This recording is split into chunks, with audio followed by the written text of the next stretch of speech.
लोकसभा चुनाव 2024 के नतीजों के बाद एक मुद्दे गरमाते नजर आ रहे हैं। पहले अयोध्या, फिर नीट की परीक्षा और अब यूसीसी। समान नागरिक संहिता और वन नेशन वन इलेक्शन कितनी कामयाब होगी, इस पर सवाल खड़े हो रहे हैं। देखिए रिपोर्ट। चुनावों से पहले ही प्रधानमंत्री नरेंद्र मोदी कहने लगे थे कि तीसरा कार्यकाल बड़े फैसलों के लिए होगा। सरकार तो बन ही रही है और नीतीश कुमार या चंद्रबाबू नायडू की तरफ से अब तक बाधा खड़ी करने जैसी कोई नई चीज नहीं आई है। सवाल ये है कि आखिर बड़े फैसले क्या और कैसे हो सकते हैं। 4 जून को आए लोकसभा चुनाव नतीजों में बीजेपी अपने दम पर बहुमत का आंकड़ा हासिल करने में नाकाम रही। 2014 के चुनाव में 282 सीटें और 2019 में 303 सीटें मिली थी। अब बात करते हैं उन मुद्दों का जिसे बीजेपी ने साल 2014 से साल 2024 के बीच पुरजोर तरीके से उठाया और उन पर अमल की दिशा में कदम भी उठाए थे।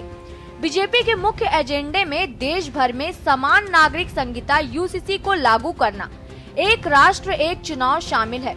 अब क्या इन मुद्दों पर बीजेपी अपनी सहयोगी पार्टियों को मना सकेगी? क्या इन बदलावों को आगे बढ़ाने के लिए बीजेपी आवश्यक बहुमत जुटा सकेगी? समान नागरिक संहिता को लागू करना सालों से बीजेपी के घोषणा पत्र का हिस्सा रहा है।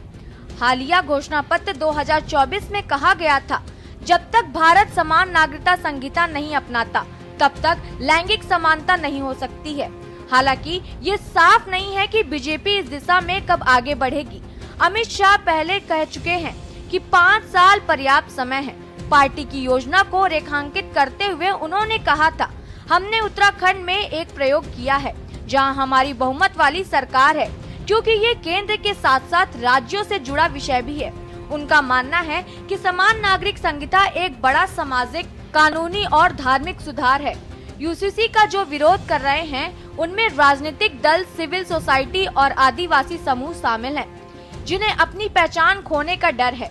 बता दें कि एनडीए की मीटिंग के दौरान नीतीश कुमार का इमोशनल भाषण और प्रधानमंत्री नरेंद्र मोदी का पैर छूने के लिए झुकना संकेत तो यही दे रहा है कि बीजेपी के संकट मोचकों ने सहयोगी दलों के साथ डील हर तरह से पक्की कर ली है।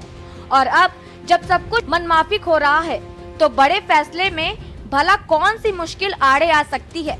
स्पेशल डेस्क के न्यूज़ इंडिया।